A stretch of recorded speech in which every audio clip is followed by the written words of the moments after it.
Hey, welcome to Inside the Truck YouTube. It's our number four. Bobby Orr, Kevin Lowe.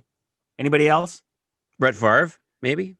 Oh yeah, he Yeah. was okay. How many Yeah. Super Bowls he win? Just the one, right? No, I'm a Detroit Lions fan, man. He's off my radar,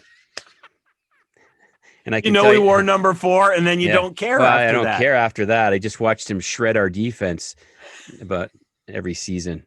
Well, I think honestly, me throwing to you could have shred that defense. Maybe. Don't get me started because we could do an hour podcast or whatever YouTube video on that. For those I'm of you who don't know, Steve. I'm a Detroit Lions fan.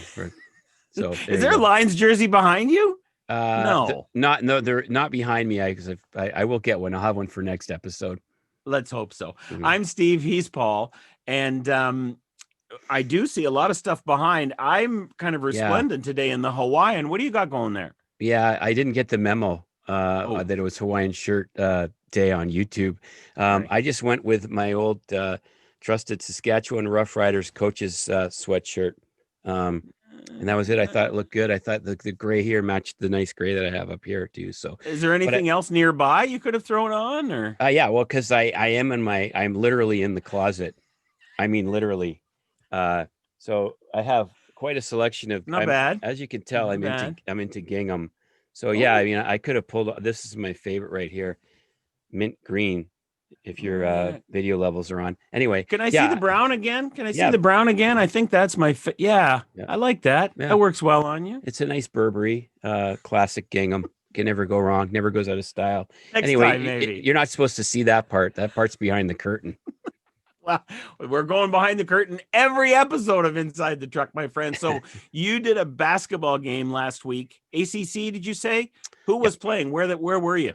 NC State Wolfpack hosted North Florida. NC State Wolfpack had a sort of a warm-up tournament before a tip-off of their non-conference regular season schedule, and it was at Reynolds Coliseum, which is a building full of history down here. For those of you that may not be familiar with ACC lore, but it was the James T. Valvano arena, otherwise known as Jim Valvano, Jimmy V. Jimmy V. Never give up. And they've done a really nice job. They renovated it about 5 years ago, and they've got their NC State Wolfpack Hall of Fame in there. So for those of you that are familiar with the NFL, you might have heard of the name Russell Wilson, perhaps. Yeah. So NC State Wolfpack football sort of been known as sort of become known as QBU, really, because they've produced. I think they have five NFL quarterbacks right now that have played at the Wolfpack. Anyway, they have all this stuff on display down there. Unfortunately, there were due to COVID and state legislature, there were no fans allowed. There were 25 people in the crowd, which normally they would have played at PNC in front of, I don't know, 10, 15,000 people. So it was quite a different environment, but it was very cool. That was my first basketball game of the season. I have another one Friday night at Cameron Hall, Duke University. It'll be Duke minus the Cameron Crazy. So it'll be interesting to see how that goes on Friday night. So broadcast wise, there were some challenges for this game, right? You get there. What time's tip? Tip is at 5:30, so I'll get to the. I think I pulled in around like 11:15, so I was there like 6 hours before, and just get set up, do my walkthrough, just look at camera positions. I familiarize myself with the arena because I had never done a game there before, so I'm looking for quick reference stuff for the cameras, banners, retired numbers, anything in the rafters, anything worth shooting, where were the cardboard cutouts of the fans going to be placed, that kind of stuff, right? But by the time I got back to the truck, Steve, we had received, actually, it was really weird. I walked back to the truck and everybody was outside the truck. And some guys who brought their own lunch were sitting outside the truck having their lunch, and, all socially distanced, of course. And the tech manager came up to me and said, yeah, we've had a situation. One of the crew members has not been feeling well. Perhaps check some boxes for some symptoms that you don't want to have. And so he had to be sent home. So they had to completely sanitize the entire truck again. and everybody was forced to go on meal break at that point because it was going to take the engineers who run the TV mobile, I don't know, half an hour, maybe 45 minutes or an hour to go through and clean everything again so it's properly sanitized for us when we go back into work. So we got a little bit of an early slash long lunch on Friday. Luckily, we were able to rally a local crew member that could come in and fill in for us. So we did not play shorthanded. But it did, we were definitely up against it all day in terms of technically preparing for this, broadcast that was going to be on the Fox Regional Sports Network. And these are things that just have never, ever happened before, right? Like occasionally you lose a crew member in the afternoon. Somebody says, I am not feeling well. I got to go home. And then you got to do a bit of a scramble. But the cleaning the truck, what does that do to all your pre-production time? And like, did you have much pre-production to do or? Oh yeah, there was a lot of pre-production to do because it was our first game of the year. So we had to package new billboards. We had to rehearse new graphic items. And I won't get into it. We also had some technical difficulties where the switcher, so the electronic device that creates everything that you see on program or on your TV at home, it crashed multiple times during the afternoon. So in terms of like pre-production, we were up against it. I mean, we had a double barrel shotgun at the back of our head to get this stuff done before, we went to air at 5:30. Did you sometimes I've had telecasts like that. Did you reach the point where it was like, you know what?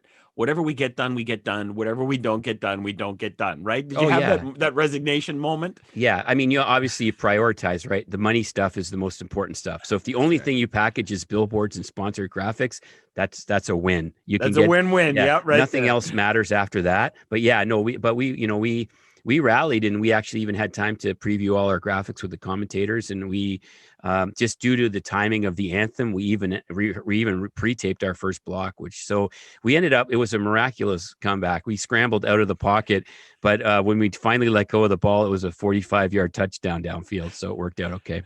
Shouldn't it be like a basketball analogy, like Yeah, Jerry it West was, from half yeah. court? It was Or Jerry West at half court against the Knicks, right? Boom.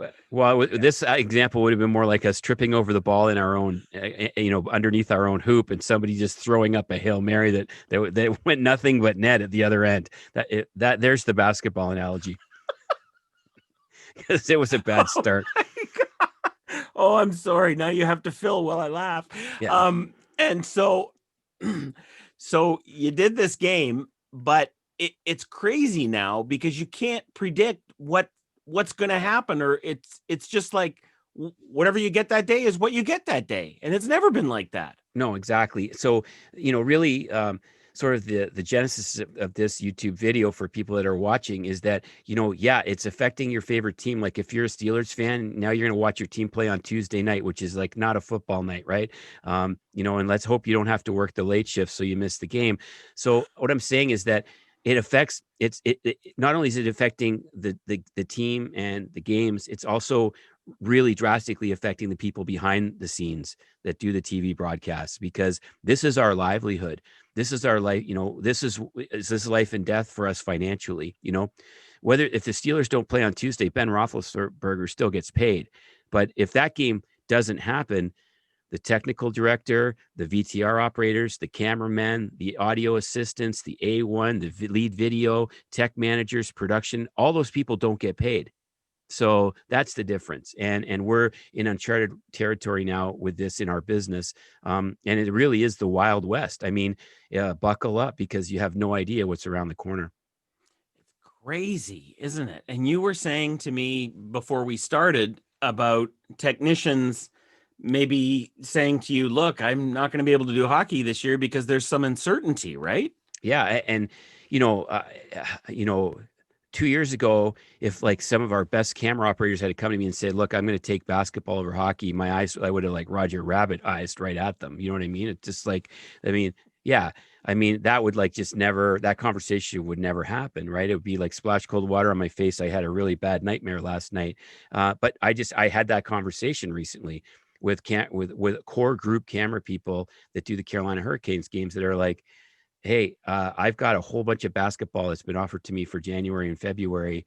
I have to take those dates. So regardless if the NHL comes back or when it comes back, these people are not going to be available now. And so the we have a snowball effect now on our shows, on our hurricane home shows, because those excellent technicians will not be available. And it's going to affect the Yeah, broadcast. 100%. That's what it But boils down to. there's nothing that can be done about it, because I am in the same boat as those people. I really haven't had a paycheck since, well, realistically, since March, when I had any kind of, guaranteed funds. Yes, we had a short run of 8 games in the playoffs, but I mean, that was 8 paychecks, and then it went away again, for months. And so I'm in the same boat. And if somebody comes to you and says, we have these guaranteed sporting events that are going to go off, then people are going to say, yeah, I'll take them. And that's the bottom line. When you did the basketball game, I forgot to ask you, where were your announcers? Up high, down low? They were up high? Yeah. Oh, yeah. So basically, there was a protective radius that was put around the court where only approved people could go on. It could approach, could even go anywhere near the court. So our cameras, we were not able to have handheld cameras at court level, which is a bit of a bummer for basketball. Oh, no low stuff. You had no low stuff? We had to have all up cameras.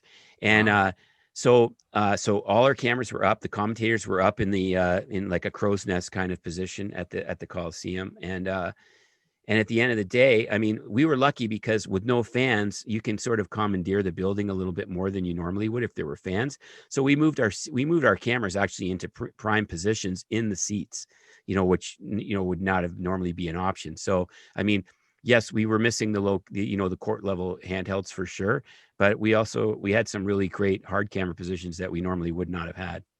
Yeah, so I guess it's a bit of a trade-off. A little bit. And once you get used to it, right? As a director, that's got to be a bit of a challenge that you don't have those low cameras anymore. Yeah. But you might still have a nice low shot where you can get a nice tight close-up, right? Yeah, and we were able to move the corner slash cameras, so the cameras on the corner of the court, down low. So like, when guys were shooting free throws, you could get this, right? So that's your chance to get, intimate, to give the viewer a nice look. But again, there were no player interviews. Our commentators were upstairs in the booth, socially distanced with a plexiglass divider between them. So, I mean, it was all CDC approved. But that's the new way, right?